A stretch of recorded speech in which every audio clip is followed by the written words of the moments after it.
Murder করবো তৃণমূলের লোকদের, ওর তো কিছু যায় আসে না। ওর না ঘর এখানে, না ওর বাড়ি এখানে, না ওর আত্মীয় আছে এখানে, ওর কিচ্ছু নেই, ওর কিচ্ছু যায় আসে না। আমরা ভাঙড়ের মানুষ না।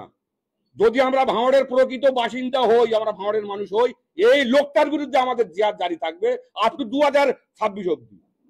ওরে দেখে ছাড়া হবে, ওরে দেখে ছাড়া হবে। দেখি ওর কত দম আছে, দলের কত সাপোর্টে আমাদের জেল ছাড়তে পারে দেখি। মিথ্যে ভাবে এই লোকটাকে সাসপেন্ড করেছে, আমার বয়ে গেছে আমাকে সাসপেন্ড করে দেখ, আমার কিছু যায় আসে না, আমার বয়ে গেছে। আমি আমার এই দলের ফলোয়ার্স আমি ধার দেয় না বলে আজ আরাবুলদার পাশে বসেছি।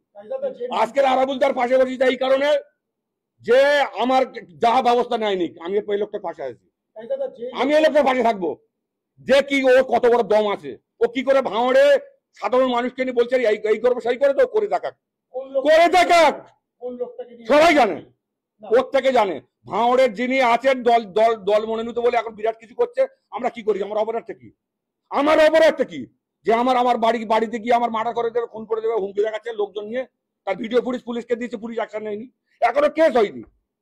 আপনারা ভাবতে পারেন এখনো কেস হয়নি, এখনো কেস হয়নি। আমি কোনো ভয় করি না, আমার একটা, আমি এখনো দলের তকমা আমার গায়ে আছে না, আমার দলের আমি দলীয় শৃঙ্খলা মেনে চলি, আমাকে উত্তেজিত করাবেন না।